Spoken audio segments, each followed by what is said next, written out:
If you want it, there's a way to make it happen. One of my favorite sayings is be led by something greater than money and the money will follow.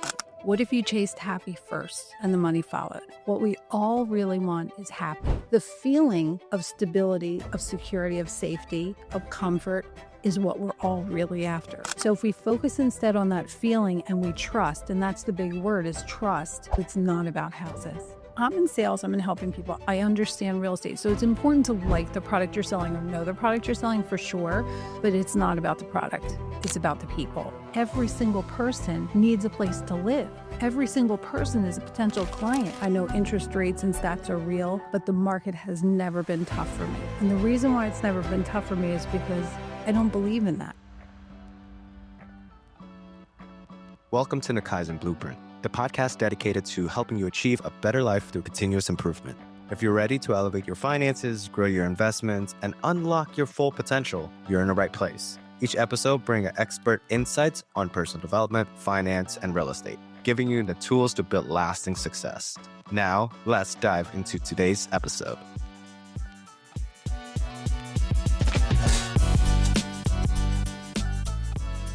Hey guys, this is Aldo Chantra, the host of the Kaizen Blueprint podcast. Unfortunately, due to a technical difficulty, we lost footage of myself, the host, just the video, the audio still intact. And fortunately, that Janis's video and audio is still there. So she shared a lot about her personal experiences, her experience in real estate, and she's just an amazing person overall that we didn't want to, shelf this episode. So without further ado, hope you enjoyed today's episodes with Janis Benstock.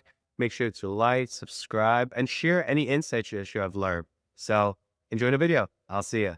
Hey, Janis, welcome to the Kaizen Blueprint podcast. How are you? I'm great. How are you? I love your personality.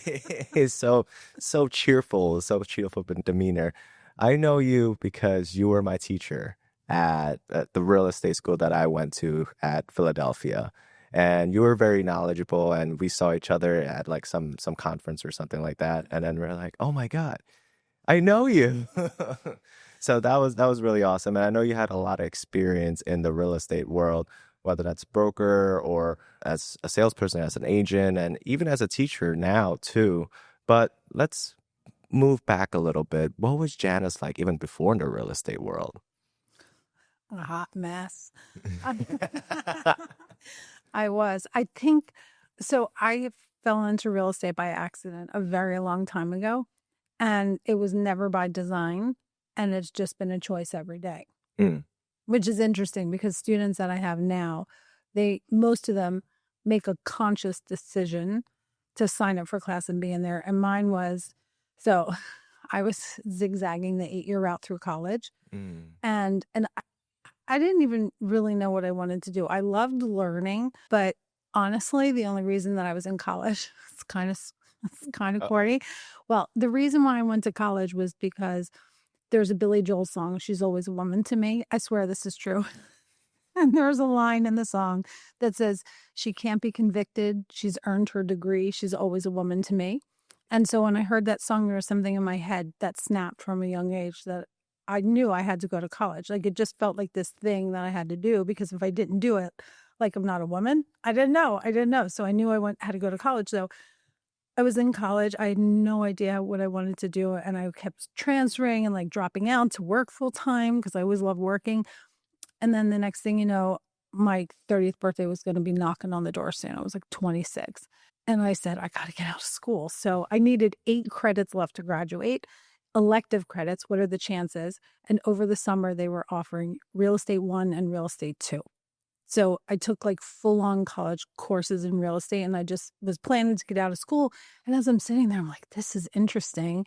And then I swear the day we learned about adverse possession, I thought it was the coolest freaking thing I ever heard. And I decided to sit for my exam. And now it's like 29 years later. Wow. And here I am. So that's how I got into real estate. And what did you study in college? I don't remember. I was RTF, radio, television, film. So I learned how to this is before digital. Right. I learned how to splice film and do some things. And it was interesting, but it was never, I think my boyfriend at the time picked my major. I was like, I don't know what to do. And he's like, RTF. I said, fine. I don't know what it is, but I'm in. I just wanted to get out of school. And then when I took my real estate class, I mean, there was a lot of stuff in school that I loved, but then when I took my real estate class, I literally just said, I'm going to sit for my exam. And then I said, I figured, well, I passed my exam the first try. Just saying. Nice. Thank you. Just saying.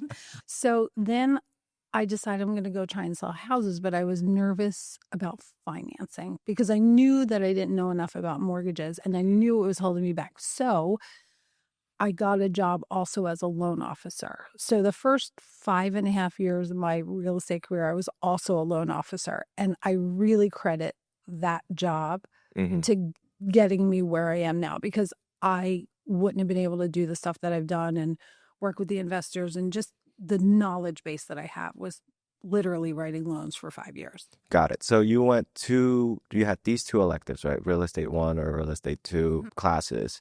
And then afterwards you graduated, I'm assuming. Yeah, I graduated college. And then did you take a kind of loan officer program afterwards, or did you go to brokers? Oh, there was no program at the time. You didn't even need a license. I got a job at the bank, and it's really funny because I started sending out letters. It was the old days where you had to send out an actual letter in the mail. So I started sending out all these letters, and I started asking for sales positions. But my cover letter was all about how I'm good at sales. And I was applying for underwriter, for processor. I didn't even know what the difference. But you were just shooting the dart. So I'm like telling them about my sales background for an underwriter position. They're like, who is this person? She doesn't even know what an underwriter is.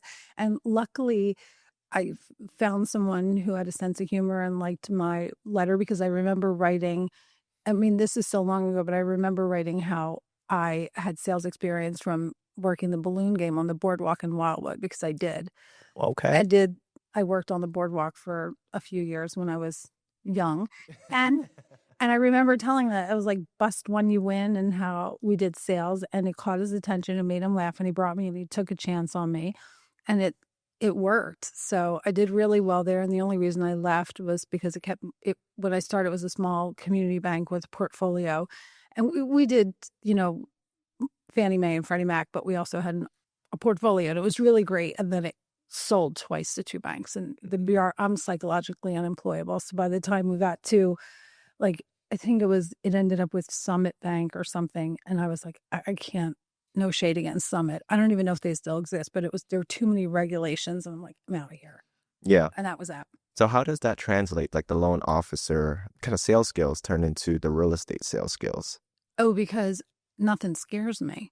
Because I can sit down, like I always say, to turn civilians into investors or into buyers, because I can literally sit down with someone, and a lot of people can do this. You don't need to be a loan officer to do it, but I can literally sit down with someone and like pre-qualify them at the bar, even after I've had a drink or two. Like, I can do it in my head, and, maybe with a calculator and a bev nap, but I can, but people sit there, and that's the thing is, I'm going to veer off, but there's the whole blue ocean strategy in marketing, if you're familiar with it, right? And even before I knew what it was, that's how I built my business and I built my life. It's blue ocean. And so, there are plenty of people who, there's stuff blowing up now on lab coat agents about Zillow.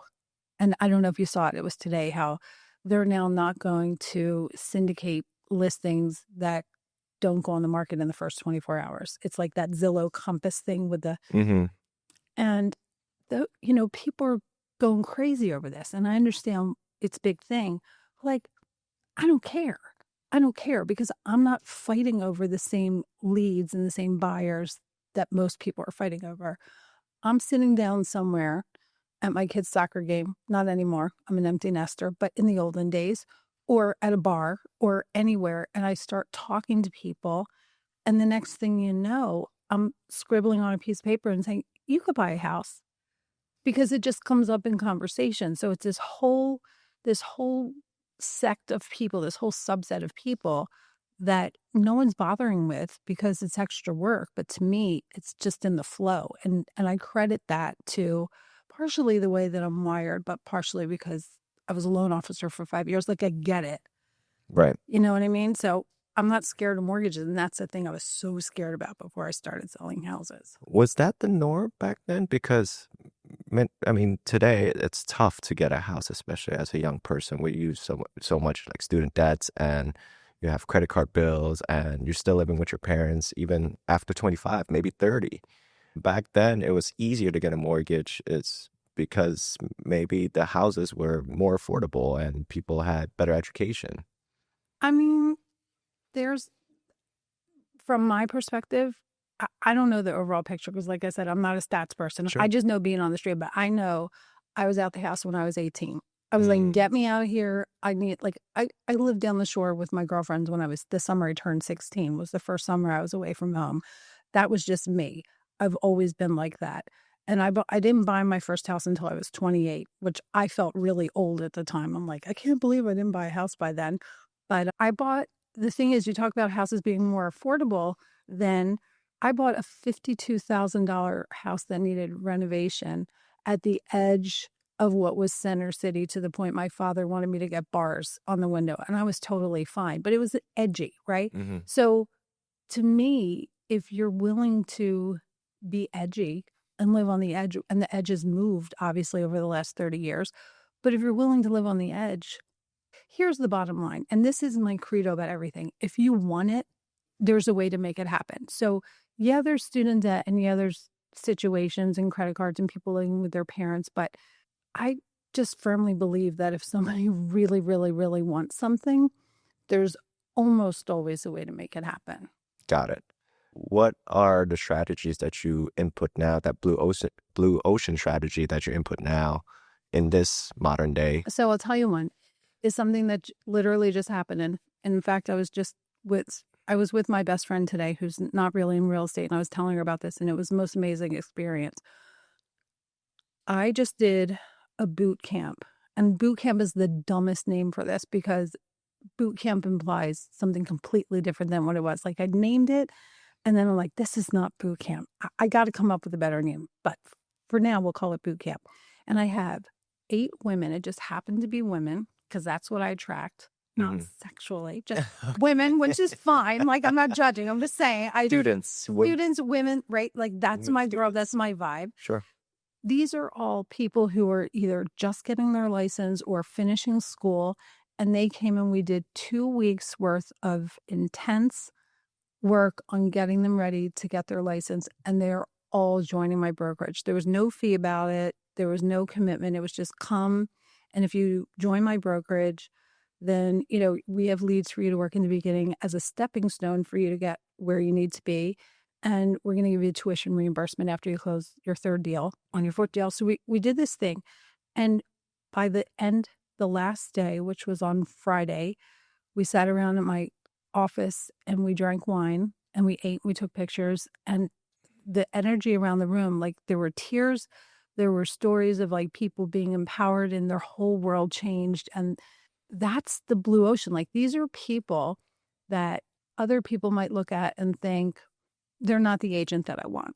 It's too much work. They have too much challenge, or they have no experience, or their sphere isn't the price point I want it to be. But I see connection in people. And it's so completely fulfilling. Like, it was the greatest experience, like bubble snot tears when we were done. It was like, I love you. And that's the kind of blue ocean that I'm talking about.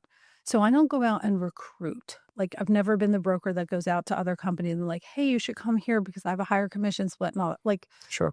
That's not me. But the people that are in my world, they will tell you, like, they don't know how the universe put them with me, but it put me with them. It's like just meant to be. And that's what I do, is I just go for the relationship first all the time. Like, one of my favorite sayings is, be led by something greater than money, and the money will follow. I love that. Yeah. So that's my credo.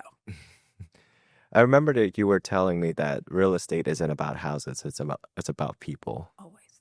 And in the real estate realm, right, people getting started in real estate, especially in a tough market like here, or even like in a good market, people becomes like an agent, and then they pay all these fees, right? The GPAR fees, the MLS fees, and any additional fees with the brokerage, and they have to pay that up front.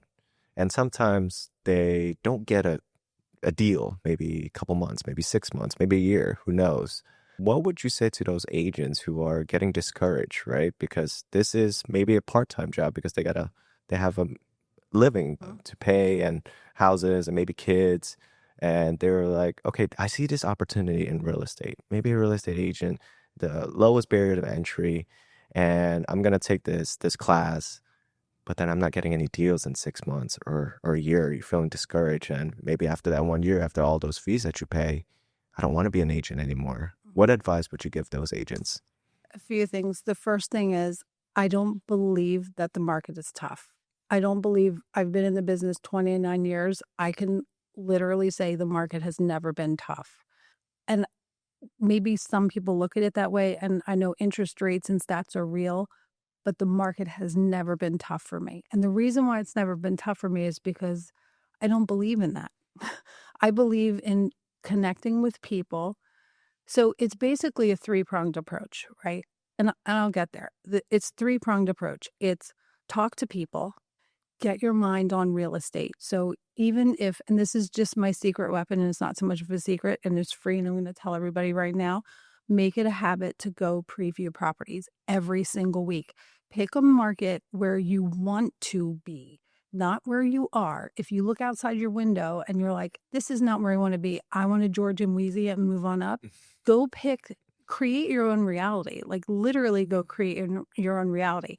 And go pick the neighborhood that you want and set it up in your hot sheet and go preview properties. And they obviously, if family 5 lives there and it's cold and raining and you have to pack up and move out, don't. But the vacant ones, go see them all.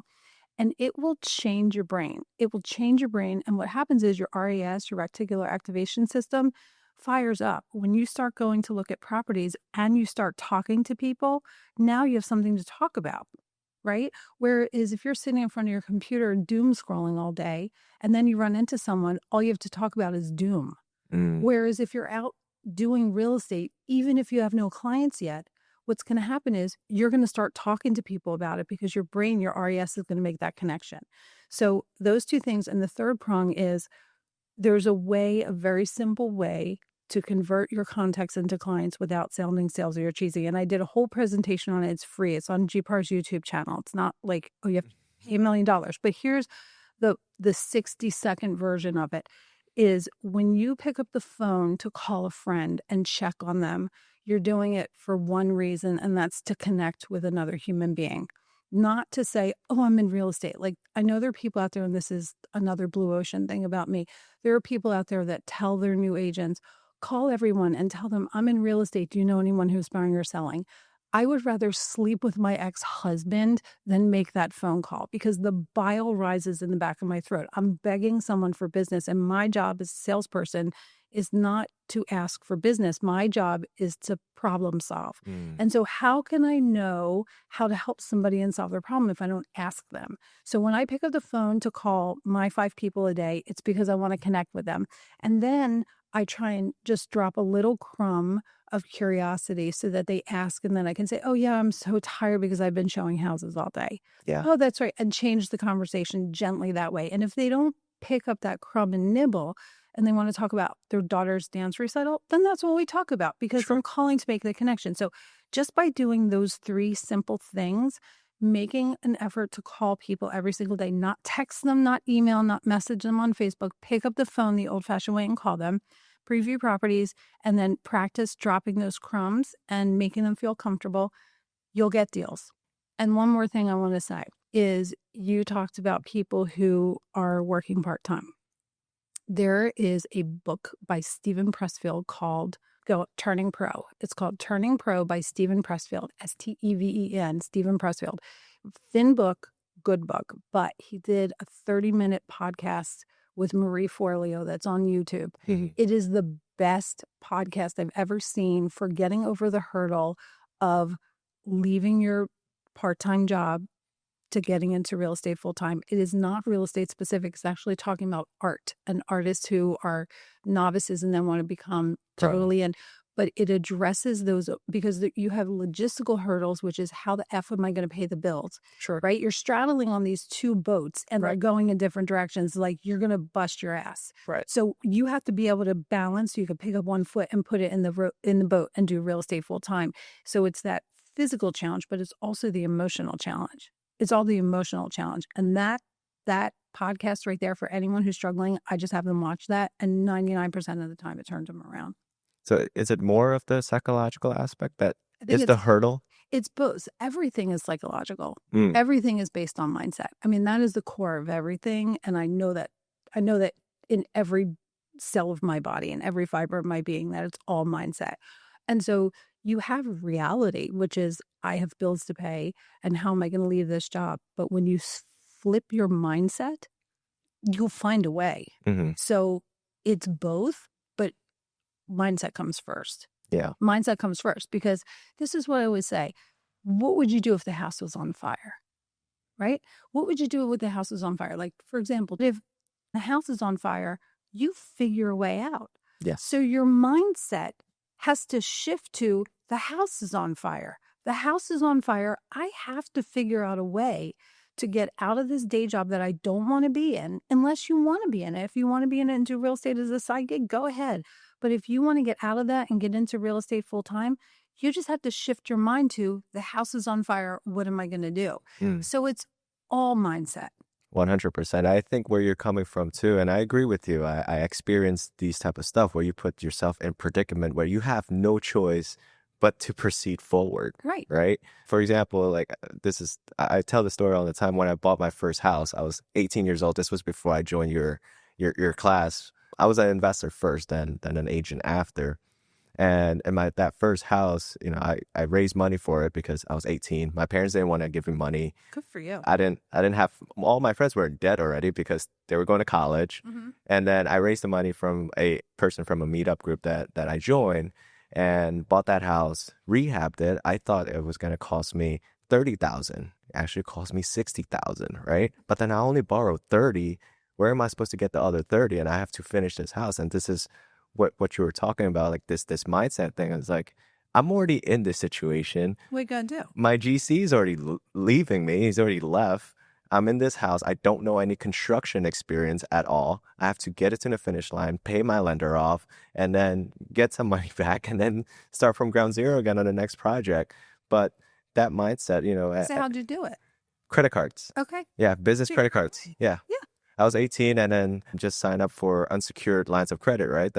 I don't have any collateral, so I have to be unsecured. So then I gained that, and then I took out all my funds on the credit from my credit card. And my credit score was like 500 for like 3 months. It was so bad. Right. But you did it. I did it. At the end, we listed on the market. It was sold within 24 hours. And you got your money back. And I got my money back, paid off my lender. I was in back then it was like a 2005 Honda Civic, playing like a very... And what year was this? It wasn't 2005. It wasn't 2005. It was 2019. Okay. Yeah, It was an 2020. old Honda Civic. Yeah, it was a very old Honda Civic. It was in 2005. It was like, oh, I'm driving a brand new Civic. But like that mindset shift, I was like, oh man, it's like I put myself in this very uncomfortable situation. And because I didn't know any construction experience, I started reading books. Like, I kid you not, I was on Bigger Pockets. There was books on how to estimate rehab costs, how to rehab a house, and I finished that book within 2 days. You do what you gotta do. You have to, and I think that's what makes people successful too. I mean, the mindset is one thing, but how you adapt in difficult situations is how you're going to push forward. And I think as entrepreneurs, right, as most real estate agents, okay, maybe the market is tough. Maybe that's what the news is telling you. And you could read that, right? Tariffs and all these situations.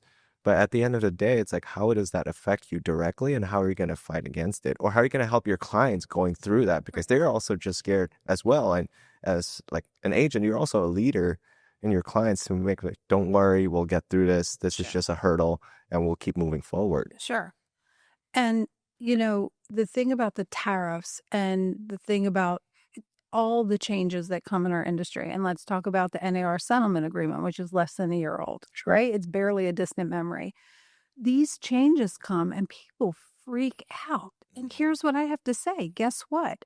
If real estate shuts down and Expedia takes over or whatever the new thing is, I'll figure it out. Like, I'm not scared. I'm not saying real estate will never shut down. I don't think it will. But here's the bottom line.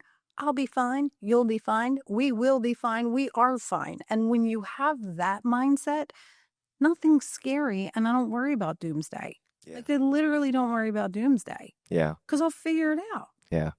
And that's what makes people successful at the end of the day. Yeah. My son, oh, he's like so cool. He is 20 and he literally came up to me, I don't know, 6 months ago. And he said, Mom, what's to stop me from, he's got some money saved up. Okay. He's a little feisty, that kid. And he has the money saved up. He said, what's stopping me from just buying a rental property and then, refinancing it and then buying another one and then buying another one and just never having to work? And I said, nothing's stopping you. And he's like, okay. And he already bought his first property. That's awesome. Yeah, it's like, and it's a mindset, and he's born with that mindset. And if you're not born with that mindset, you can shift your mindset. Mhm. You have to. But you asked me about people coming into class, and I just want to go back to that because the people that come into class because they love houses are the ones that I really need to work with, because it's not about houses. It's not, like, I'm in sales, I'm in helping people. I probably wouldn't enjoy selling, military equipment. That would bore me. Or something really technical. It would bore me because I like people and I like houses, and I understand real estate. So it's important to like the product you're selling or know the product you're selling for sure, but it's not about the product. It's about the people. And so one of the things I say on day one is this ain't HGTV, right? Mm. And now I have to start saying it ain't Selling Sunset, because people watch that more than they watch Than HGTV. Netflix.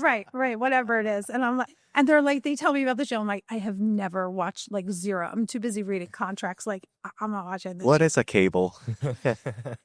Who knows? That's awesome. Yeah, I talk to a lot of real estate investors as well, and or even people who's just starting out in real estate. And I ask them, it's like, what's stopping you from buying a house? Oh, it's money. There's a lot of money out there. There's a lot of capital. You could even put 3.5%, FHA loan for a house that you're going to a house hack. Dude, seller hold the paper. I'm in the middle of putting an offer together on a deal, on a really cool commercial deal. I grabbed one of my friends who I sold her house, and she has money sitting there. She doesn't know what to do. The seller is going to hold the paper. We're going to buy it. I don't want to talk about it because I don't want to. Yeah. I don't want any competition. But like this amazing like cash cow deal that we can like. And we're going to barely have to put anything down because he's going to hold the paper, the guy. Sure. You just have to find the right opportunity. Yeah.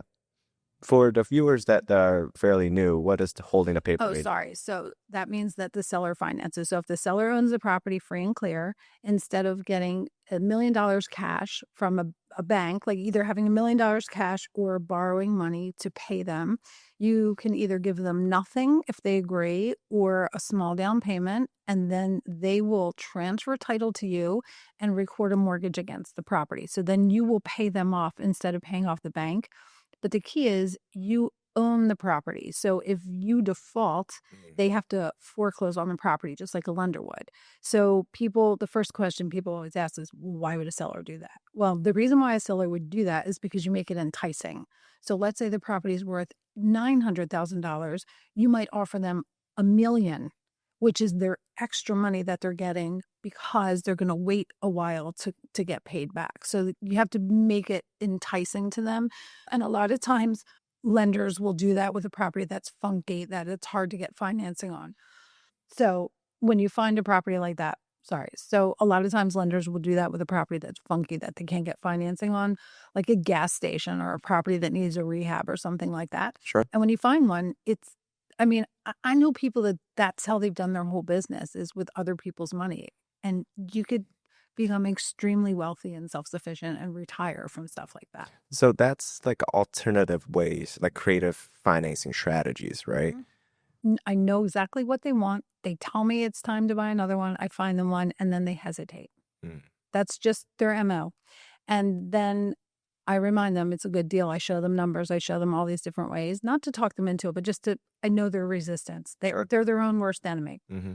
And so I was getting ready to do that. And the listing agent said to me, oh, the seller will hold the paper. And I said, really? I want to buy it. I want to buy it. So I am.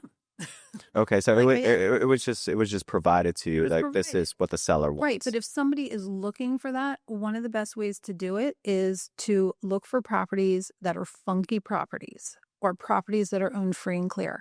And you don't know for sure if something is free and clear, but if you look in public record and there's no mortgage recorded against it, you know it's free and clear. Or if it's a mortgage that's been recorded years ago, there's a good chance that it's free and clear. So it takes work to do these, but you can find them. I mean, people write handwritten notes all the time and put them on doors, or you can mail them. I mean, there's tons of different ways to do it. But that's one of the things about being a real estate agent is you're in the field all the time. So sometimes these things just come across your path and you don't even have to try. And how do we negotiate the terms with the sellers or the listing agent? So it depends. You have to remember that there's a few things at play here. There's the purchase price, there's the term of the loan, there's the down payment, and there is the interest rate. So what you have to do is you have to sweeten the pot for them. If you have a lot of cash in your pocket, maybe you offer them a high down payment. If you don't have any cash in your pocket, you offer them a higher sales price and maybe a higher interest rate. You just have to make sure that the rents that you're going to get or the income from the property is going to be enough to cover. We offered such a sweet deal that it will barely cash flow for the first 10 years, but it'll be paid off in 10 years. And I'm fine with that because I don't need the rental income right now. I can totally survive without it because I have my other businesses. So those are the things that you have to look at. And that gets into negotiation. It's like, what is negotiation? And to me, negotiation is problem solving. It's asking what the other person needs and knowing that I have all the tools in my tool belt that I can come up with a solution that's going to make us both happy. And sometimes you can and sometimes you can't, but most of the time you can. So speaking about negotiations, this is more of a curious question. Have you ever done a dual representation? Yes, I don't like it, but I do it. I don't like it, but I do it. How do you negotiate in that counterpart? Very carefully, very carefully. It's a huge liability. Dual agency, disclose dual agency. I always say disclose dual agency so everybody remembers to disclose it all the time. It's really tricky because the reason why it's tricky for me is because whenever I'm negotiating a deal, even if I don't represent both sides, you can feel the rhythm. After you've been doing this for a while, you can feel the rhythm and you can say, and this market's a little different because it's still a seller's market. So in the city, not as much, but in the burbs, it is. In a more balanced market, there's usually negotiations that go on. And when you do the negotiations, you can feel the rhythm. I offer this, they counteroffer this. Like, you can feel where it's going to land. They have to, it's a dance. They have to go through the dance. When you're not dual agent and you feel the dance, you know where it's going to end up. You just go through the steps and you play the game because you're only representing one side. But when you're dual agent, you feel the dance, but you don't know, do I feel the dance because I'm dual agent or do I feel the dance because have a spidey sense? Right. And so it's really hard to just settle in the middle where you know you're going to settle anyway. And that scares me because the last thing I want to do is violate my fiduciary. Yeah. So I really try not to do dual agency. Yeah, it's tough because as in a commercial world, right? And as a commercial real estate agent, usually you're in a listing agent. And then if there's a buyer comes in, usually it's institutions, they would come in and you have to represent them as well. So you're like literally dual agent. So it's tough. Yeah. In that regards, like where does your fiduciary go at that point? It's scary. And I don't do a lot of commercial. I do like some commercial, but I don't do straight up commercial.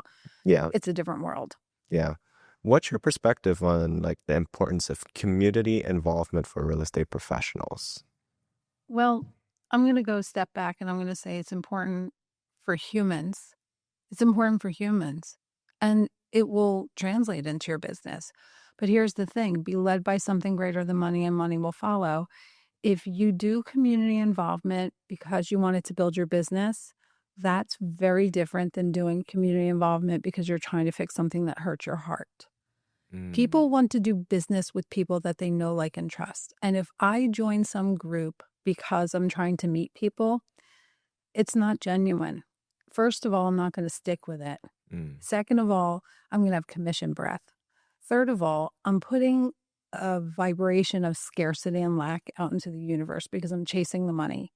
But if I literally go do something because it feels good, good things are going to happen. So community involvement is important as a human. Right. That's what we are first. But it's tough, right? Because when you're starting out, the first thing that you want to think about is money. Like how much money I can make from a deal. And it detracts you from your why, your main why. But most people, they want to get into real estate because of financial freedom. And how do you fight through that, or how do you look for that something greater, like you mentioned? So why do you want to make money? What are you going to do with money when you make it? What are you going to do? Right. No, I'm asking you, what are you going to do with money? Obviously, to provide for my family, and provide for my family, Why do you want to provide for your family? for them to live a comfortable life. How does that make you feel? Happy. Happy. Why do you want money? To be happy. What if you chased happy first and the money followed? I'm not saying don't make money. I'm not saying don't think about the money. I'm not saying you shouldn't make money or money is bad. I'm saying what we all really want is happy. Here's what I say. If you won the lottery tonight, which I don't think there is a lottery, or tonight is Sunday. If you won the lottery tomorrow and you had all the money in the world, you wouldn't have to worry about anything ever again.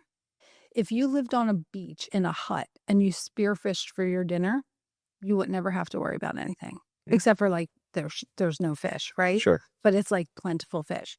It's opposite sides of the same coin. The feeling of stability, of security, of safety, of comfort is what we're all really after. Some of us want it in a G-Wagon. Some of us want it because we want to be able to take time off and go build houses with Habitat for Humanity. Sure. But the reality is we all want money for the same core reason, which is to feel better for the having of the thing that the money is going to buy for us. Right. So if we focus instead on that feeling and we trust, and that's the big word is trust. If we trust that focusing on the big thing, you say your why. I don't like the term why. I know it's very common in the real estate world. I know who says it, and it's in the book and all that stuff. Simon Sinek. Right. It's not just him, but it's also a real estate person who says, and I'm not dissing anyone, but it's more than just your why. It's your being. It's your being. It's like Purpose. It's even more fundamental than that. It's just who I am. I'm just driven to go talk to people. I'm curious about people. I want to be around people. I'm also an introvert. I'm like an extroverted. No way. I totally No know people way. don't believe it because they think introvert means shy, but it doesn't mean shy. Introvert means that I recharge by being by myself. Yourself. Yep. Absolutely. Like this I could feed off of, but there comes a time when my energy is so high that I just need my downtime. Like most of my time is spent by myself. Interesting. For reals. But, I love people. I love being around people. I love connecting with people. I like building relationships. I like learning about people. And when I do that, the business follows. Now, not everyone is like that. Some people are just going to go after the deal, and that's fine. But I build an organic real estate business because I don't ever want to have to be chasing deals. I don't ever want to say, oh, it's time I have to go to work. I have to grind. For me, work and life are like this. Like, I don't know. There's intertwined, and I don't know where one begins and one ends. And that's not because I don't have boundaries. That's because I go out with my friend and we're showing houses. Am I working or am I hanging out with my friend? Well, I'm doing both. And and how it manifests in real life is I don't know if I'm allowed to write something off. I'm like, seriously, like I think about it, I'm like, well, technically, but can I? Yeah, personal business. Right. What is the tax? And that's a good thing. That's a good thing because that means I'm enjoying myself. And, I say this all the time, especially to women, is we are still the default parent. We are still the default housekeeper, still the default in most places, right? Not every relationship's like that. But my kids are grown now. But when they were young, and I was divorced, but, I had partners at certain times throughout their life. I was always the one that had to cook, that had to clean. Well, I hired somebody to clean, but I had to take care of it. I had to manage it. I had to do the dishes, like all those things. And I worked all day. And then I come home and I'm so exhausted and I have to go into my second shift. And then when's time for me? Right. Well, if you build an organic real estate business, your me time is your work time. Right? Your me time, your social time, you're hanging out with friends, you're joining a club, you're, going to a Pilates class because you pick up clients there too, because you connect with people, you're volunteering, you're doing your thing. And you have to take time to write up contracts and stuff, but we're all mobile. I've sold houses from Greece, like, like literally sitting on my offers. Just writing up offers with the internet. You can do that. And that's the kind of business that I like to build. And so I think that when People are focusing on the house and the deal and the real estate, and they're not focusing on the people that are all around them, because every single person needs a place to live. Every single person is a potential client.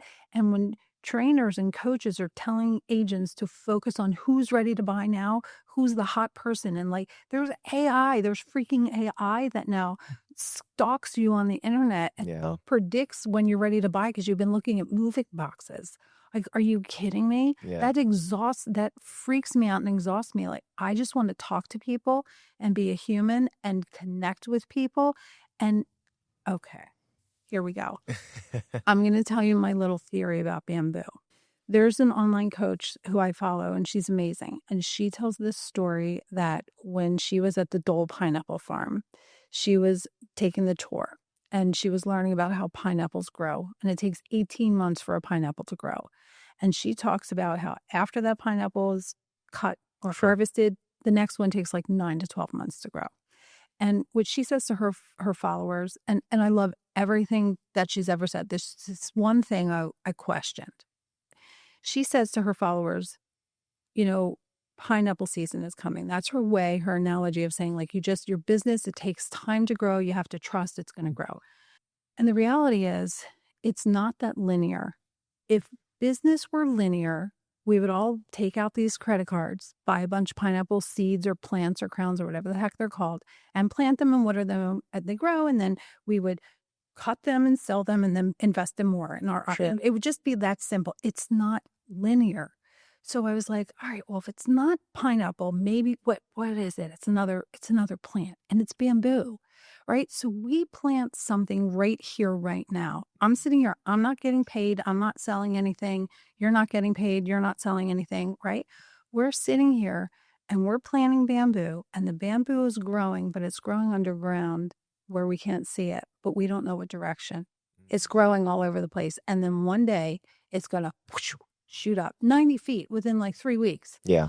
And so somewhere down the road, someone's going to hear this and they're going to come to you, or they're going to come to me, or I'm going to mention the coach, Melanie Ann Layer is her name. She's amazing. So, and I'm talking about her, someone's going to follow her because she said something that I heard, right? So we don't know how it's all going to connect. Yeah. And that to me is so much more alive and so much more exciting than cold calling someone and being like, oh, they bought a house and now I can go make the payment on my G-Wagon. Like, who cares, right? But when you do this and then someone says, like you said, you ran into me in the thing and you're like, oh, you were my teacher. I'm like, oh my God, like that kind of connection, that kind of bamboo. And that's when you put the people first. Yeah. That's when you put whatever it is that you love, whatever drives you. And it's changed for me over 29 years. I wouldn't still be in this business if I were still, here's the kitchen, here's the bathroom. I would take a fork in my eye and I would, get me out of here, because it would be so boring. So it's like you have to trust and you have to want more than just the deal. You have to want the people and the relationships. And yeah, looking at houses is fun. Yeah. And it's organic. Yeah, that's the best growth in my opinion. And when I first started in real estate, nobody knew that I was in real estate. I was doing this. You were a secret agent. Yeah, kind of. Don't be a secret agent. Like, I was doing the deals, right? Investment deals. And I was trying to just learn as much as I reached out to other people, and having those kind of seeds planted. It's like, hey, I'm doing this, even though I'm not doing, big deals, or I'm still a nobody. I'm putting those seeds, and I'm having conversations with people from back then who's like, oh, I know that you're in real estate. My friend told me that you were doing this. And I was like, I need help with this. I'm like, yeah, I'm happy to help. I don't need to get paid. And, just tell me your situation. And based on my limited experience, I could tell you, or maybe connect you with somebody else. And that helps a lot. Like, if you have a genuine contributions to someone that and they remember you and they refer you to other people, I think that's the best way to get clients. Absolutely. And in my humble opinion, and sorry if you're one of these people that does this, and going to someone and like, oh, referrals are the best compliment I can give. Do you know anyone who's buying or selling? Is the most nauseating question ever. To me, it is just, it's just the total antithesis of sales is service, right? I have this saying, I serve, I deserve. Sales is service. I love Because especially now in the days of buyer agency contracts, which we always had, by the way, since 1998, that's the instructor in me. But to a lot of people, they're like this new thing. You now have to really have that conversation with your buyer that says, this is what I charge. And a lot of people have a real hard time with telling buyers what they charge, especially people that are either brand new or have done real estate in the old paradigm where whatever's on the MLS we get. And so, that's a mindset issue. And I always say to people, I serve, I deserve. I am not afraid in one little bit to say, this is what I charge, because I know here's another thing that trips people up is they don't realize their value. Right? Because what we do is so easy to us. Like I just sat while you were getting ready and wrote up an offer. Took me 5 minutes. Why? Because I've been doing it for 29 years. So the amount of money I charge is not for the 5 minutes it took me to write it up. It's for the value that my buyer's getting because I know what I'm doing. And it's for the 29 years it took me to be able to write that offer up in 5 minutes. And so agents undervalue themselves. And they say, well, I can't charge that much, whatever that much is, because it's all by negotiation, we know. Sure. And they say, I can't charge that much, or I'm afraid to charge that much, or like, my buyer, they don't have a whole lot of money. They're buying a house. Yes, They have money. Yes, they do. And the reality is, if they can't afford you, then maybe they're not the right fit for you. Maybe they're not the right fit because and I'm not telling agents what to charge. They decide what they're going to charge. They and their broker decide what they're going to charge. But if you have in your mind what your value is, what your worth is, that's what you charge. And it's not because I'm asking for this money. This is the value I provide. So would you charge a lower value of a lower experience? Well, it depends because you might have lower experience, but who do you have behind you that's going to help you? Because when my agents start off, they have me behind them. So the way that I look at it, I'm not going to talk numbers about commission splits, but they start off in the very beginning at a lower commission split until they've done a few deals. And the less they need me, the higher their split. Not that I don't want to be there for them. I'm always there for them. But some offices do it on production. And I don't believe in doing it on production because I believe that we're partners, right? I make money every time they close a deal. And that's my model is commission split. Some models where you're 100% brokerage or something, and flat fee, it's totally a different deal. But mine is a very high touch. I believe that we're partners. And I believe every single job should be incentivized, like even fast food workers. I think the world would be a different place if people were incentivized by their job. I think it's better for them, better for customers. So I believe in that model. So my agents are incentivized, but I have to be also, even though I'm internally driven all the time, I need to be incentivized. Because if my agent is making 100% commission, what is my motivation to stop eating dinner and help them write up an offer right now in a crazy seller's market and help them write the best offer ever? I have zero. Right. If I don't have internal motivation, I have zero motivation. So you get what you pay for. So my agents, when they're writing up offers, even in the beginning, when they have zero experience, I'm all in. So their buyer's getting me. Right. And my agent is getting me. And then my agent is learning all the skills that I have, plus their own panache, their own way to do things. And so they shouldn't charge less. Because it's not just them, it's the team that behind them. It's the team behind them. So do you recommend agents to join a team after they graduate or get their license? Let's take the word team out of the equation. When I say team behind them, it's not a team. And I'm not opposed to teams, but this is not a team. This is all my agents are independent. But in the very beginning, I and my agent success manager are there to help them every step of the way. Like all my agents have my cell phone. And when they text me and they need something, I'll jump on a Zoom with them and I'll help them. That's just how high touch I am. Now that's going to limit me to how many agents I can have at one time. Sure. That need help, which is why their commission split goes up as they need me less. Now, as far as teams, I'm not a huge fan of them. I'm not saying anything against them. There's pros and cons to them. I'm just not it. I'm personally not someone. I'm psychologically unemployable. I personally couldn't be on a team because I'm too independent. That's just me. But for some agents, it's a really good fit. Got it. I want to shift gears here Yes. and ask you, what do you think about wholesalers? Huh. Maybe that's what I said I didn't want to talk about. Hold on, let me take a drink. Is there vodka around? No. All right. So let's first reframe the question and say, not what do I think about wholesalers, but what do I think about wholesaling? Because I'm not talking about the people, I'm talking about the act. I think wholesaling should be illegal. Mm. And that's pretty hardcore, and I might piss off some wholesalers, but I just think it should be. It's regulated now, which I think is better than nothing, but I don't even nearly think it's good enough. I think that most of the sellers who wholesale their properties, and I said most because there's always an exception, either don't know that they could really get more money for their property.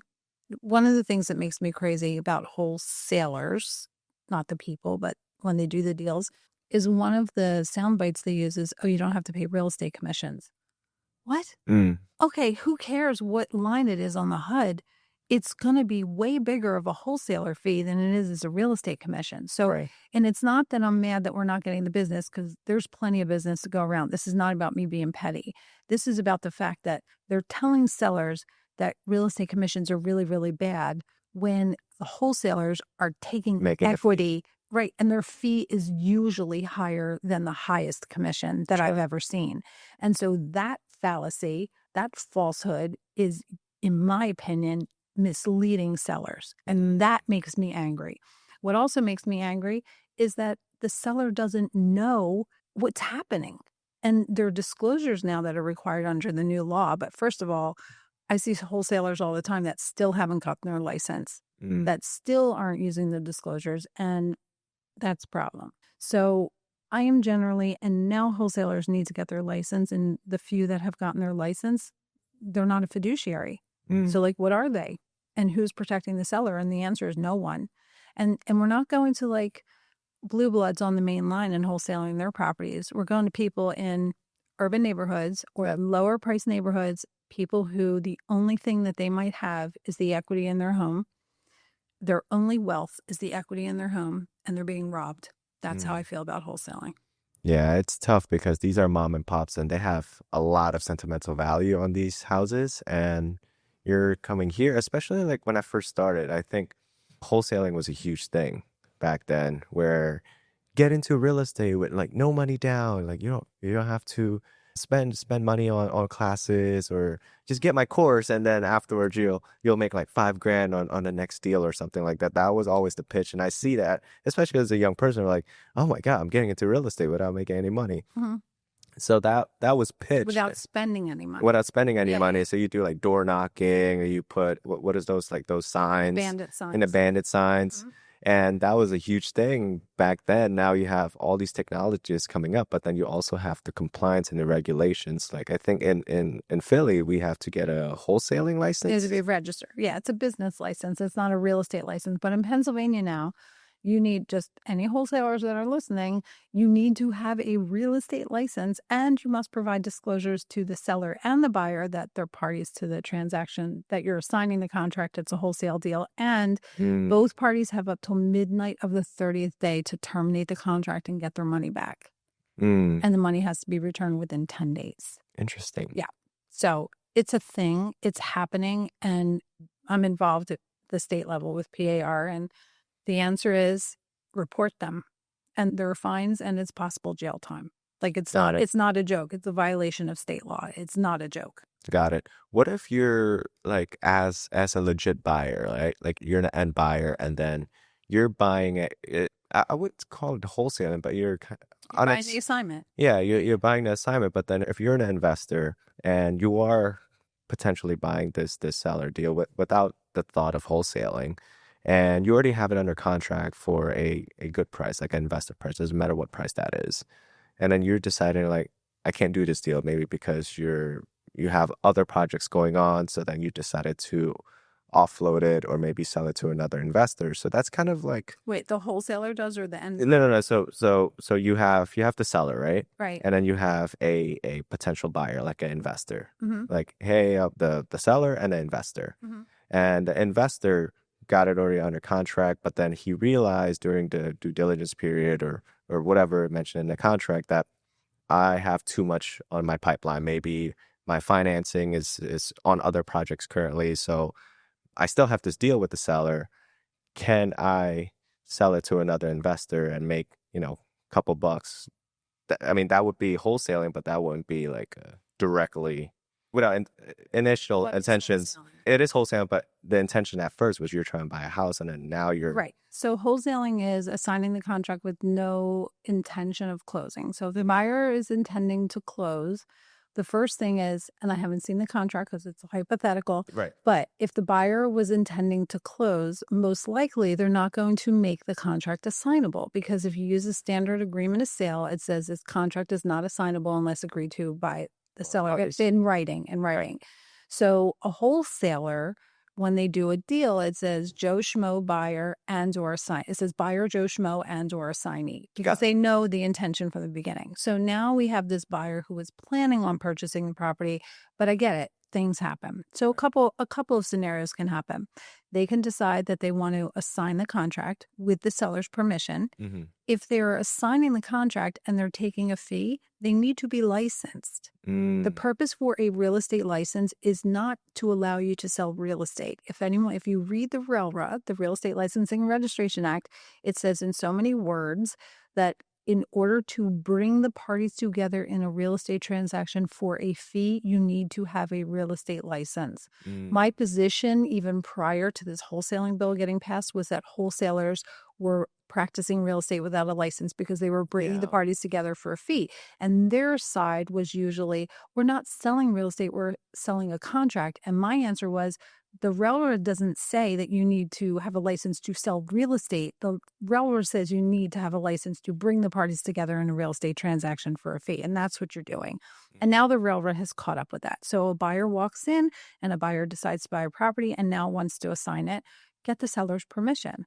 And you want to charge a fee for it? You can, but you need to have a real estate license. And now you have to fill out those disclosures because you're assigning this contract. The other option is novation. Novation is novation of the parties. It's getting the seller to release you, the buyer, and replace it with someone else. And if you're charging a fee, you need to have a real estate license. So there are other options out there if your intentions are truly to purchase the property. And this is also why it's so freaking valuable to get a real estate license, is because TikTok University doesn't teach you this about real estate law. Yeah. It just doesn't. It's not just about the license. It's about the education that you get, because you understand contracts. You understand the difference between assigning and novation. You understand what the laws, you understand the RELRA.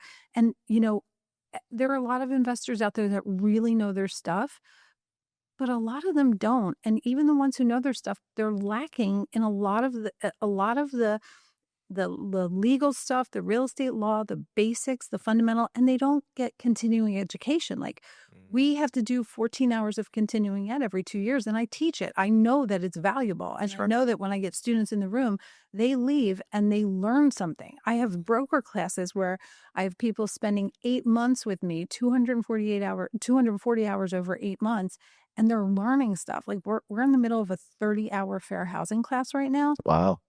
It's a broker class, but we're learning things in that class that there's no way you could learn if you're just out there investing. You just don't know. And you could be violating fair housing. And not only is it wrong for people, but you could get in a lot of trouble. Yeah.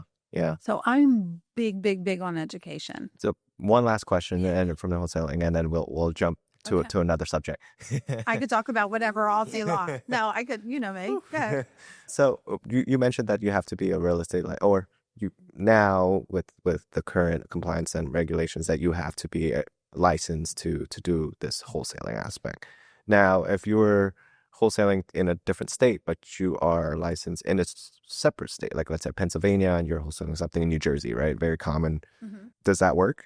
The state that you're wholesaling in is the one that determines if you need a license.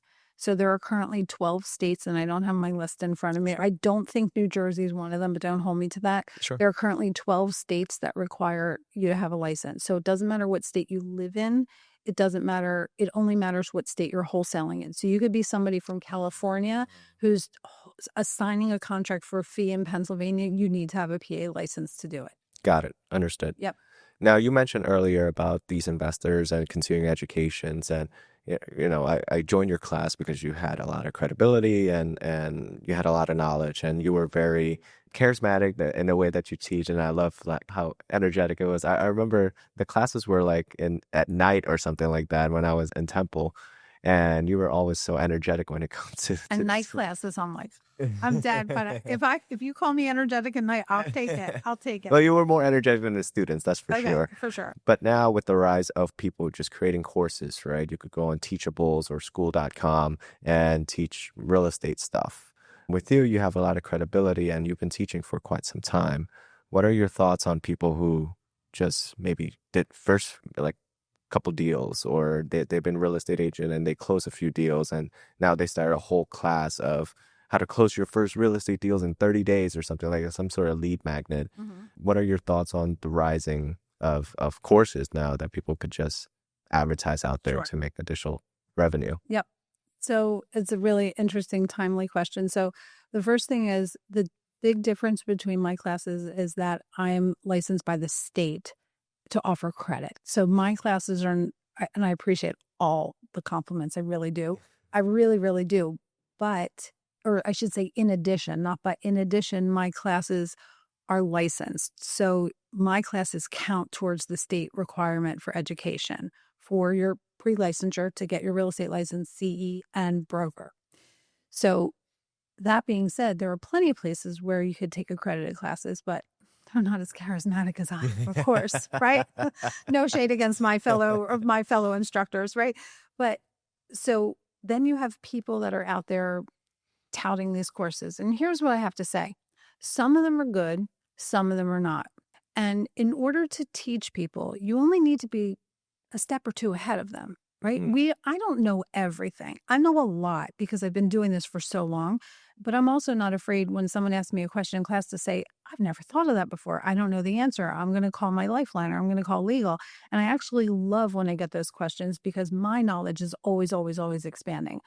And then you have people that are trying to teach that don't have as much experience as I do, but that doesn't mean that they don't have value. They do. Sure. You have to be really careful about what they're promising you and what they can teach you and how much they're charging you, because sometimes you're going to get burned.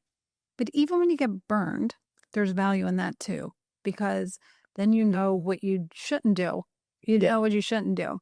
And there's actually something in the railroad that says in order to chart, the definition of a broker includes being a house counselor and giving advice.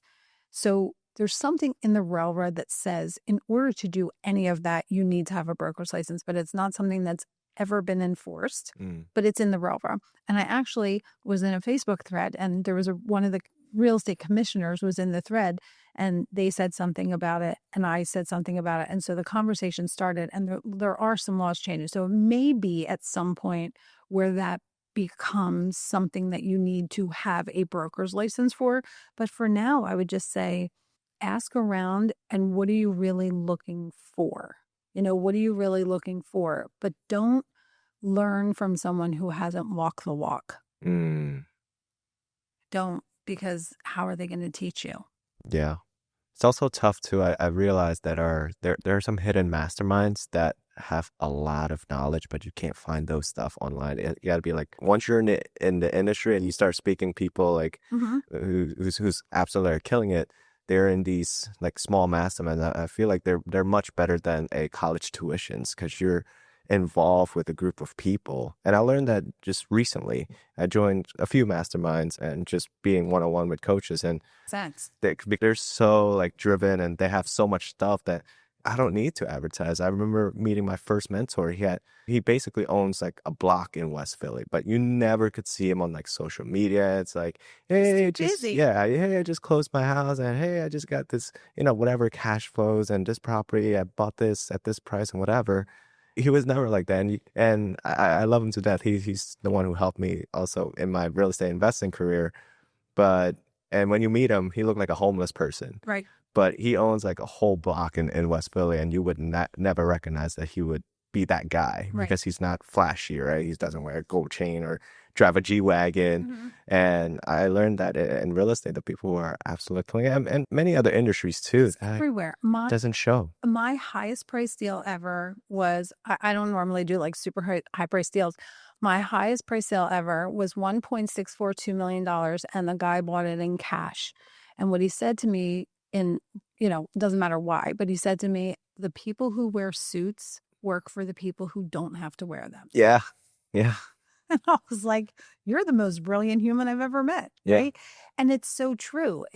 And if Tiger's on a gold leash or your jam, go buy them, go do your thing. But you don't have to look the part. And here's what's also really important is the people we work with might not look the part. You never know how much money someone's hiding in their dirty gym sock. You don't know how much is under their mattress. I learned that a very long time ago. Yeah. And the people who use the outward appearances, like the word luxury, I'm like, luxury. Like, what does a luxury mean to you? Because if you look at me, I am the furthest thing from luxury. But you don't know how much money I have in the bank. Sure. You have no idea what I own. You have no idea what I've built because I don't run around bragging about it. Yeah. And I don't have to know the highest price finish and, walk around in Chanel to be able to help somebody through a $2 million or $5 million deal because I could. Yeah. Because I know my contracts. Yeah. And so we have to be really careful about how we treat clients, not just fair housing, but just humanity. Just people in and general. Business. Yeah. And people in general. Just people in general. I was involved in a FI community, financial independent community, and it was a bunch of like dinks people, like a double income, no kids. I'm like, I remember dink. Fix this. Go ahead. Dinks, right? And when I was talking to them, like you wouldn't know that they own X number of rentals. Like they're just regular Joe Schmo and wear Skechers shoes and I used to work at a club back then years ago, and it was like a club restaurant in Chinatown, and people would wear like flashy stuff, but in reality they go to that bar because they were a little depressed, whether that's financial or relationship or whatever, but they come in all comfortable or happy, and in reality it's like they're not really that happy. They're just there because there's something at home that bothers them and they're trying to get away from. Whereas these people that I met in like financial independent, like they fought through that. Like they fought through the nail and they don't need to show anything. And right. Once you get older, it's like, wow, that's a really amazing realization. Right. And when you think about it, it's the same thing about money. Like, why do we want money? Because we want to feel better. And if fancy clothes make you feel better, good for you. Like, there's nothing wrong with it. But we have to realize it's not the clothes that we're after. It's the feeling that we're after. Yes. And sometimes if you're led by the feeling, the money will, not sometimes, when you're led by the feeling, the money will follow. And, that's the thing is I agree with you. Sometimes, not everyone, but sometimes people are in those fancy clothes and they're doing that thing because they're chasing the money. Yeah. And it's not the money they're really after. It's the feeling. It's the happy. Yeah, it's crazy too. We were talking about my first deal earlier, and I remember when I got the money from my investor, like I had like $30,000 in my bank account, and that was from the mortgage, right?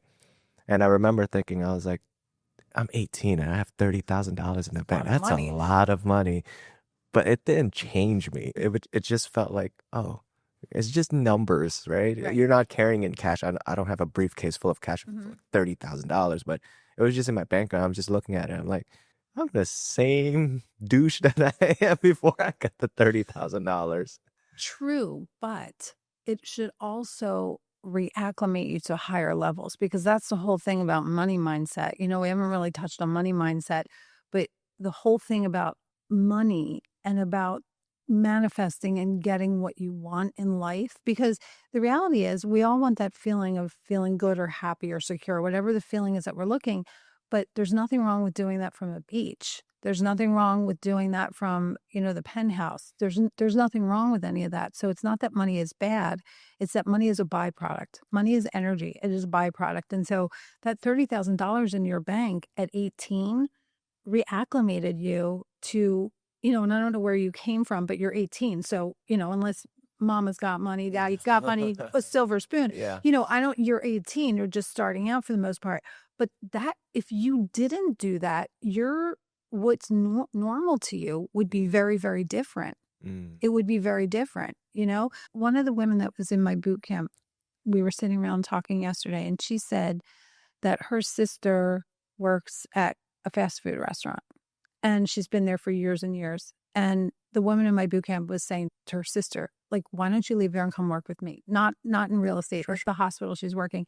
And the sister's like, no, my manager counts on me and this and that. And she makes like $8 or $10 an hour, and she's struggling, right? I'm not telling anyone where they should work or how much money they should make, but she's struggling, and she lives in an apartment and it's a mess, and she's struggling, yet she's stuck in this place that she can't get out. She can't reacclimate herself to that higher amount. It's not in her mindset. It's not in her reality. It doesn't seem real to her. Whereas the woman in my boot camp, she left that world, jumped to a little bit of a higher level in hospital and medical, and now she's jumping to an even higher level. And that's what you have to do sometimes, is you have to reacclimate, because if it doesn't become common to you, if you don't see it. And that's why when you started talking about Mastermind, I lit up, because that's what boot camp was. I'm the instructor, right? I'm the one standing up there and be like, do this, do this, do this. But what's really happening is the energy. It's gestalt, right? The whole is greater than the sum of its parts. And that is what is so amazing. That's why I get lit up teaching my broker class. I can't tell you how many changes I've made in my own business and how I've leveled up in my own brokerage because of being in the room with people who are getting the broker's license. And I'm the one up there getting paid. I'm the one getting paid. I'm the leader. I'm the instructor. But the way my classes are, we feed off of each other in Mastermind. I mean, when I look back at some of the things that fundamental, like basic changes that I made in my brokerage, stuff that that I knew intellectually I should do, like charging my agents a tech fee. I'm like, I'm nice and I love people and I'm not charging. Meanwhile, it's costing me, hundreds of dollars a month to run this tech for agents who aren't doing anything. Sure. And I implemented a $75 a month fee. I immediately weeded out people who shouldn't be there. And then the rest of the people who stayed stepped up. And now every single month that I'm paying their tech fee, they're paying their tech fee, like the littlest things. And that's because I was in a room with other people. Yeah. I never would have made that leap by myself if I was just sitting there in the corner sucking my thumb, like, oh, I have to pay this tech fee again every month. Yeah, you start weeding out even though, give yourself credit, you're the one who created that boot camp or had other help, right? But the accountability within the community of people who want something greater for themselves is huge. But where I am now, I have people who have kids before they get even married, or they're struggling, but then they're okay with where they are. They don't want to take that level up. And but what's that quote? It's like you're in the sum of the 5 people that are close to you. Like, yeah. And that you spend the most time with. That you spend the most time with. Absolutely. And it's crazy because now I'm involved with other people who are much older and much experienced. I mean, like, I don't have a kid yet, but I'm asking them, like, how is it as a father? Like, what are you, like, do you have any advice on parenting? Even though I don't have kids yet, but we're planning to, I'm already like trying to get a step ahead above that. So it's such a weird dilemma. But yeah, you surround yourself. About having kids? Well, like where kids. You have kids, right? But like the people that are around me, I have friends who are maybe just playing games all day and just go to work and then sleep and then just eat and maybe go out drinking and things like that. And I have those type of friends now, but I'm trying to get away from those friends and being involved with people who are older and already have kids, because me and my girlfriend, we're planning to get married and we're planning to have kids. And I just want to get ahead and being around those people, right? Because as a young person, especially when you're an entrepreneur, you have it so easy, especially before kids. And I learned that now because I get asked people all the time, it's like, how are you doing your podcast? How are you doing your business? How are you doing a full-time job? Like, where do you have all the time for that? And I'm like, this is the easy part.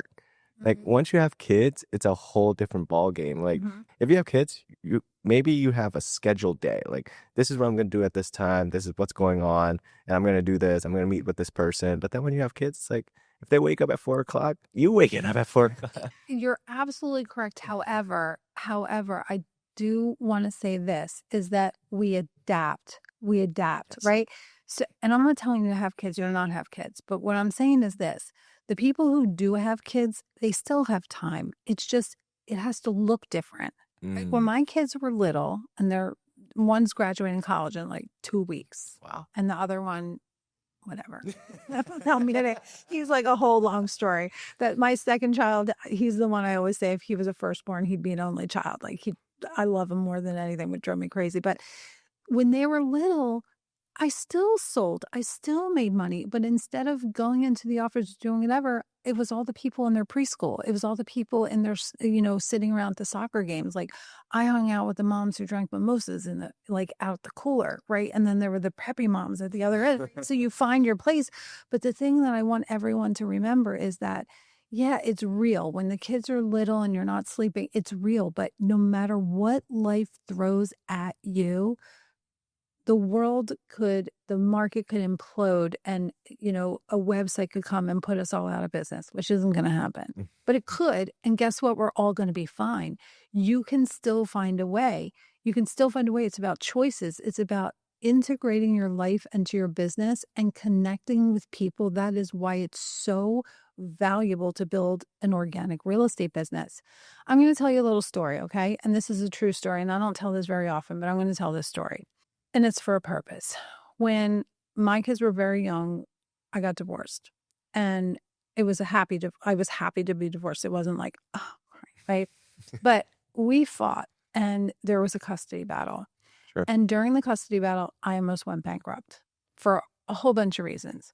And so I almost went bankrupt, and my kids were little. One was in preschool and one was in kindergarten. And it got so bad that I had to rent out my house, and we lived down the shore in my shore house for a year, which is crazy because I had to drive them back and forth, and I had to drive them out to the main line to go to school. That was the custody battle. Where are they going to school? So here's what happened.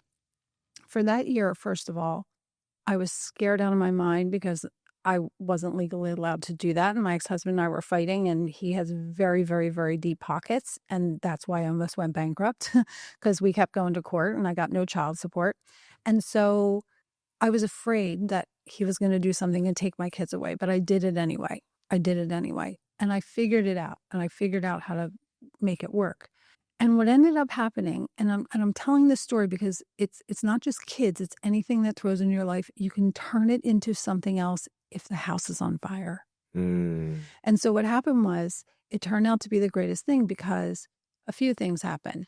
Number one, we would stop at the library on the way home once a week, and we would pick up all these CDs of kids' stories, and we would listen to them in the car, back and forth on the way.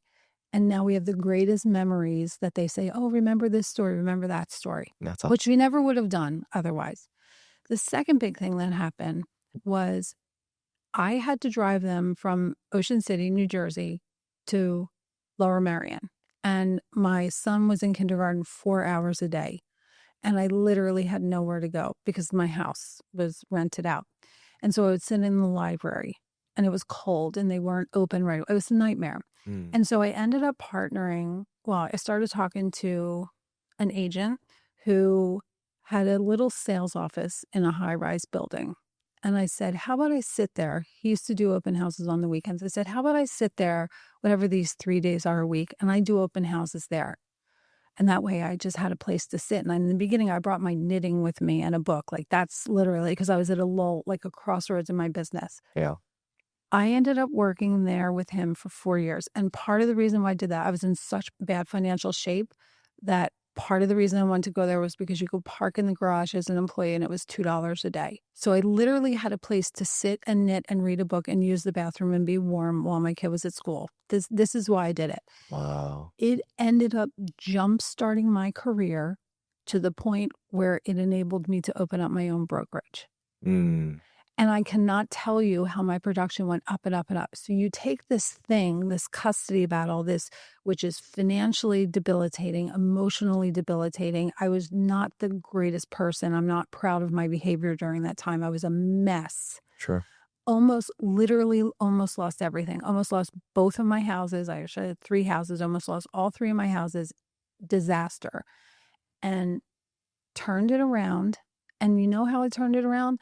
Because I came home and I told my kids, we're selling the shore house. I had an offer in hand and I was about to sign it. And my 2 little kids had a conversation with me and they're like, no, let's rent it out. And I said, it's not going to work. We won't get enough money to rent the shore house. And they're like, well, rent out this house. He was like 5, like 6. My kid is brilliant.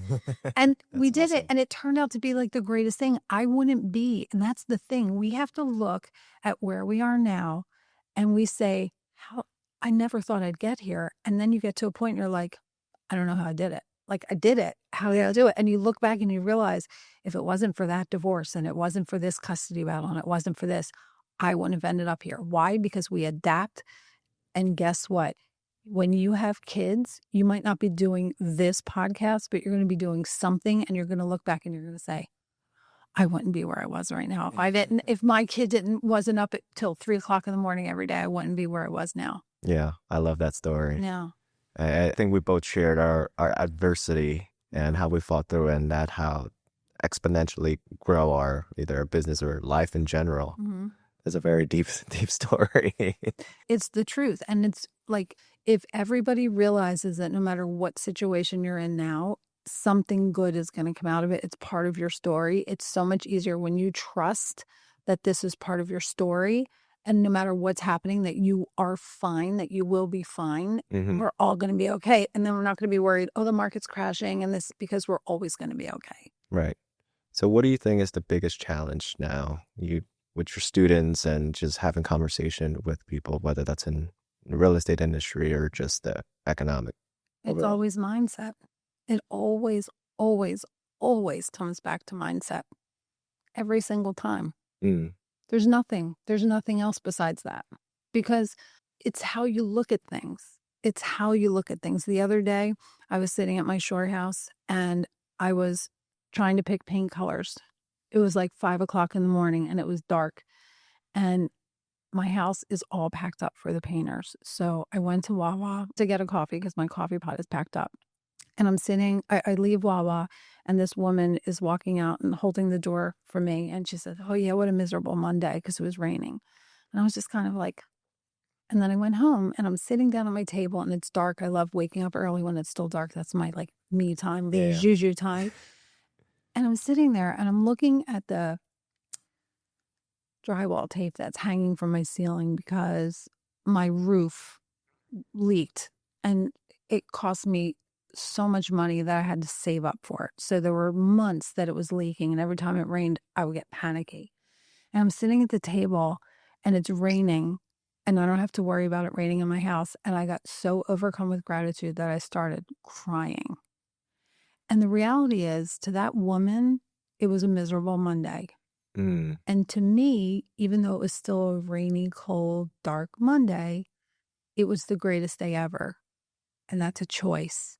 And we literally all have that. Every single moment is a choice. And so every single person that's having adversity, it's real. Bad things happen. But how you look at it is all you have. That's it. Can you share a story of a real estate transaction that went bad and how you overcome it? Like as an agent or an investor? Okay, overcame it to the point where it closed or overcame it to the point where my mind got over it? Either or. Okay. Whichever's easier. Oh, the close is easier because they almost always close. Almost. Well, almost always close.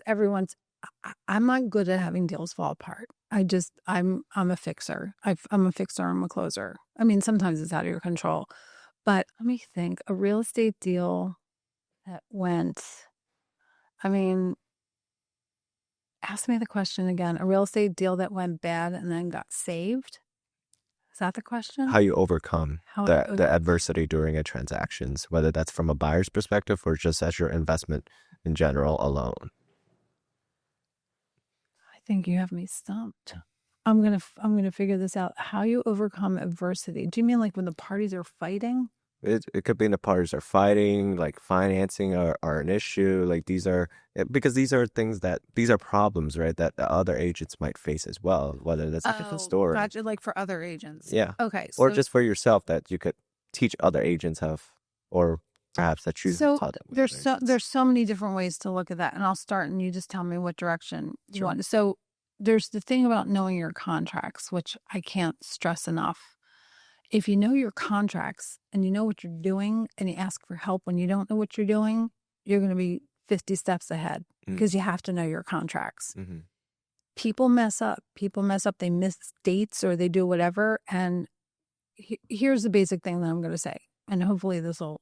Sometimes people mess up. You miss a date or something starts to go south and you have no protection in the contract. Like your client violated the contract somehow. Maybe you missed a date. You didn't get their home inspection reply in on time and now they can't terminate.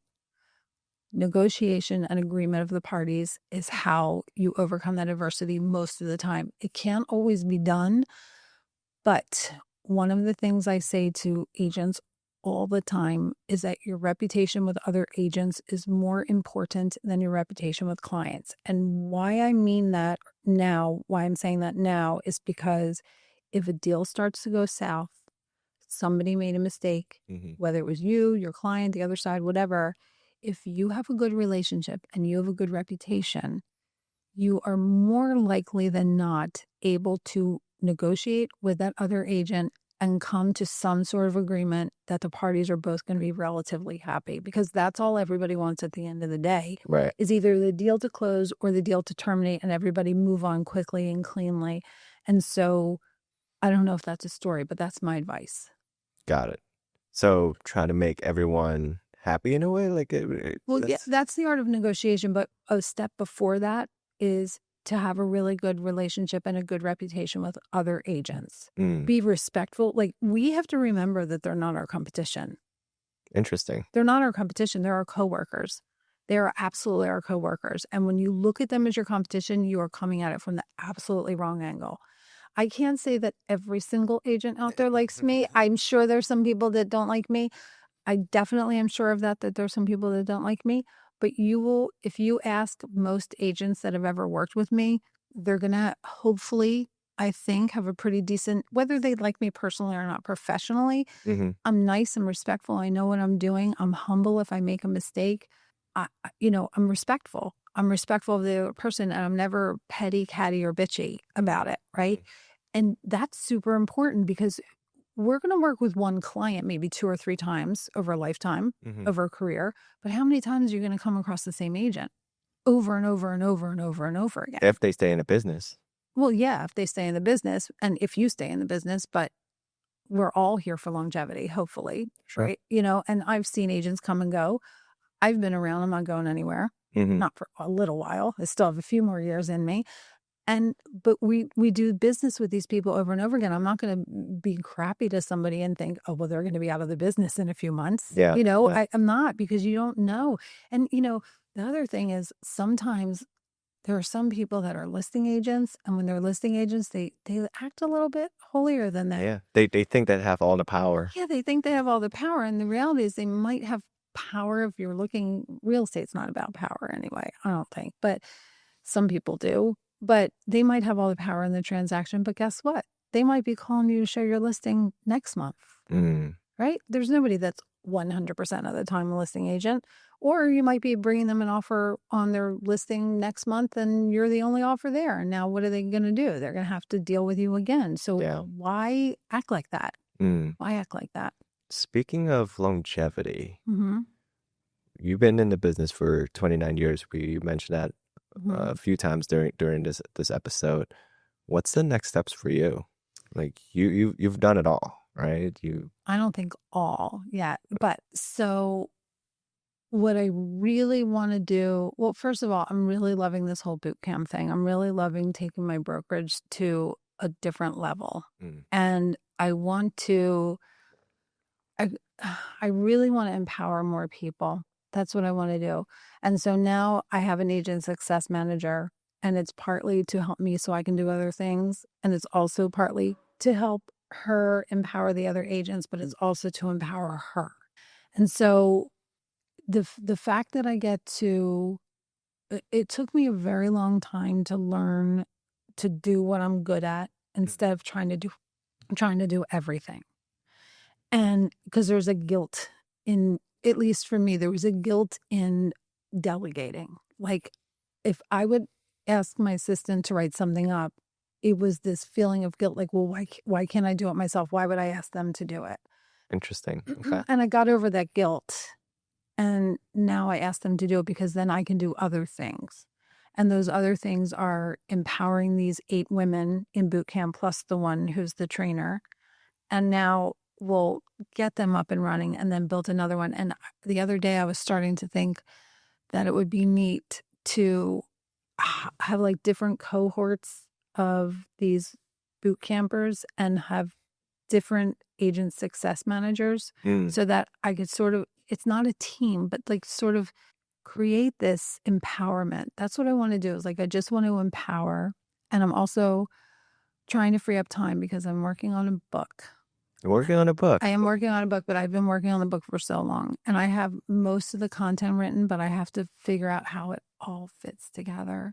Can we get a little teaser of what the book is about?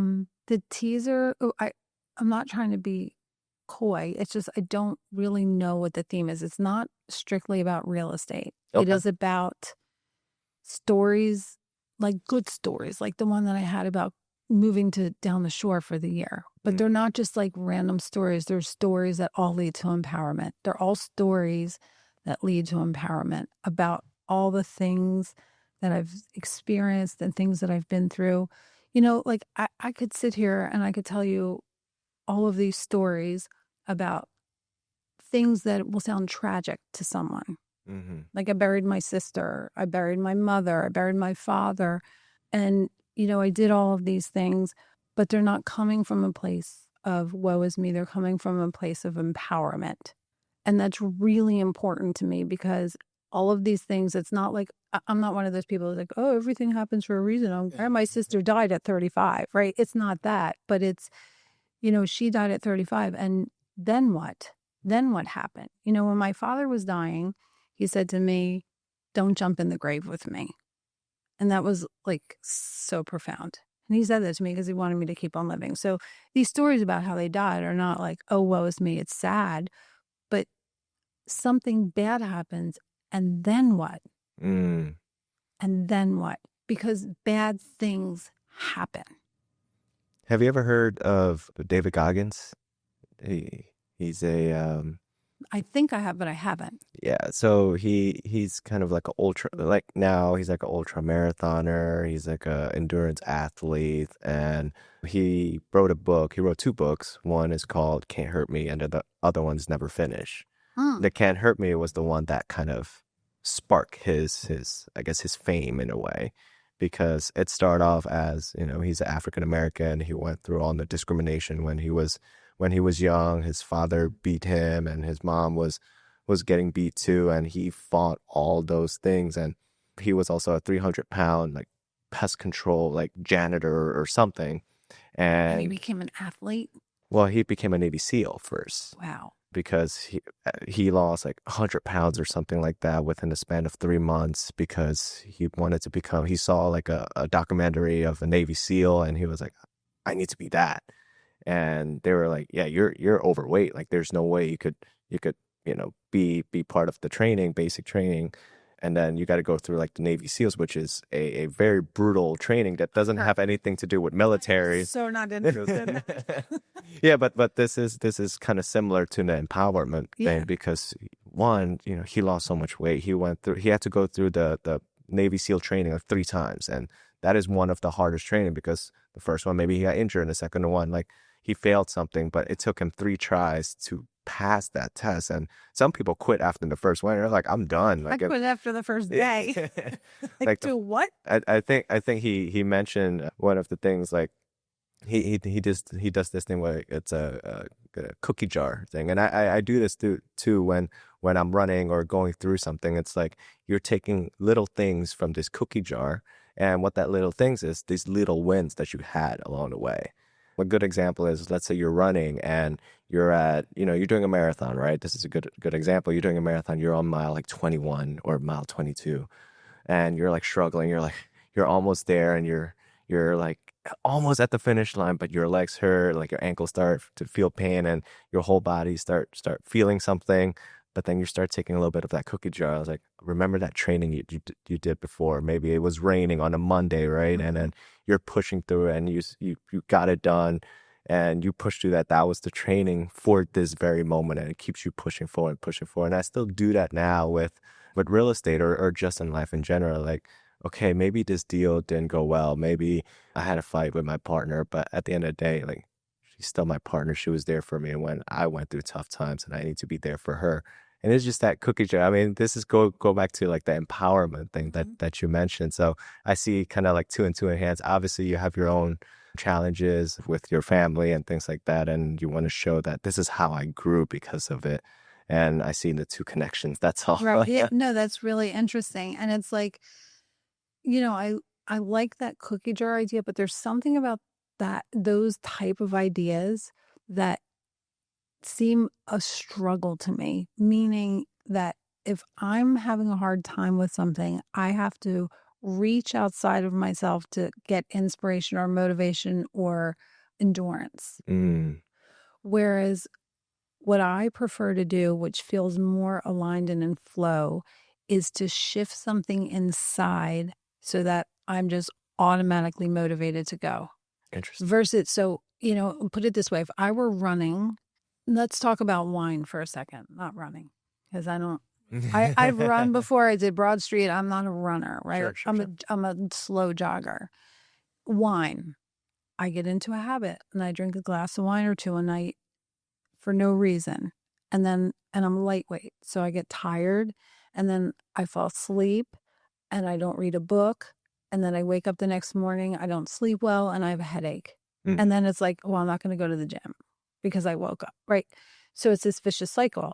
So if I want to stop drinking wine, I could either tell myself, don't drink wine because, or I could then start doing something that pushes the need to have wine out of the way. Like I could fall into a really good book, or I could buy a new kind of ginger tea, or I could join a club or something like that. Sure. To me, it might just be the way I frame it, but to me, I'd rather focus on, like, for me, it's just hard. If I were to do something running like that, it's hard if I have to know that I have to, when I struggle, versus when I do something that I love, the empowerment of doing something that I love, it just pushes out all the other things. So if I were to become a runner, I would have to want to run for something that drove me inside, which is why I don't run. I don't have that. So maybe if I had that cookie jar, but I don't know that it would make me run. Like the empowerment that I love, that when I say be led by something greater than money and the money will follow, it's this, this internal drive that is just so ingrained in who I am that you can't separate it out from me. You can't, it's just part of who I am. That's what I love to see light up in someone's eye when they realize their power with whatever it is. What's your definition of empowerment? It's when I realize that I'm okay where I am. I have 1 foot in gratitude and 1 foot in desire. And I'm always evolving. And I'm never done. And I never get it wrong. So being present, but trusting the process as well. Absolutely. And gratitude is the key to everything. I mean, there's nothing like gratitude. Yeah. It's the fastest path to manifestation. That's gratitude. I have a morning journal, which back then I used to just free write. Now I have a little bit of structure, but also additional free write. And the greatest thing that I put in that journal was like my top 3 gratitudes. And this is morning, right? So I'm like, okay, what am I grateful for? And it could be like, maybe my cat woke me up this morning and felt like she was rubbing my hand or something like that. Or maybe a community member that I met from a different event, and she said something that was like a compliment or something. And that was I'm really grateful for that because I was down that day.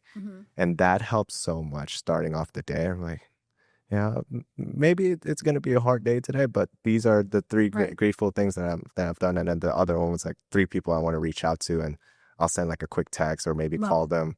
And those like quasi-structured morning journal help a lot.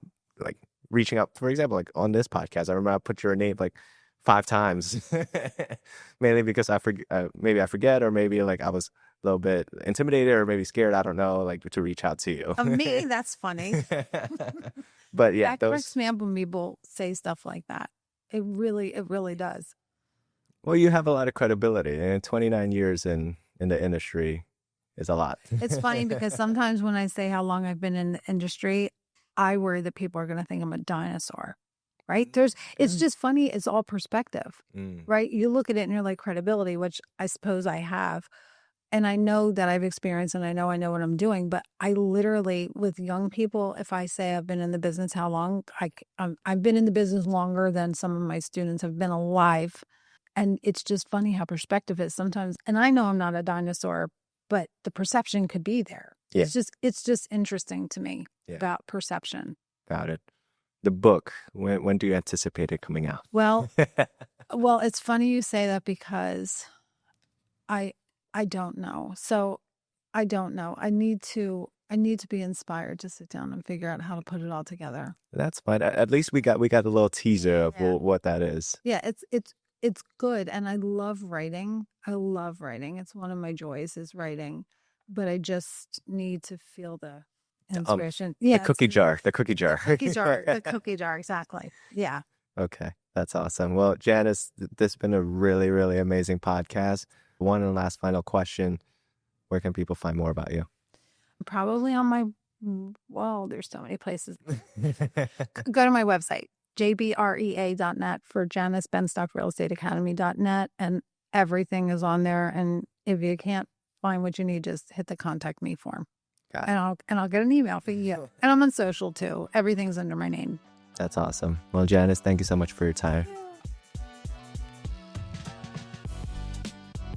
Thank you so much for watching or listening to the Kaizen Blueprint podcast. If you got value from today's episode, be sure to like, subscribe, and leave a review. It really helps us grow and reach more listeners like you. And don't forget to stay connected. Subscribe to our newsletter at kaizenblueprint.com for exclusive insights, resources, and updates. Keep striving for growth, take action. And remember, small, consistent improvements create massive impact. See you on the next episode. Peace out.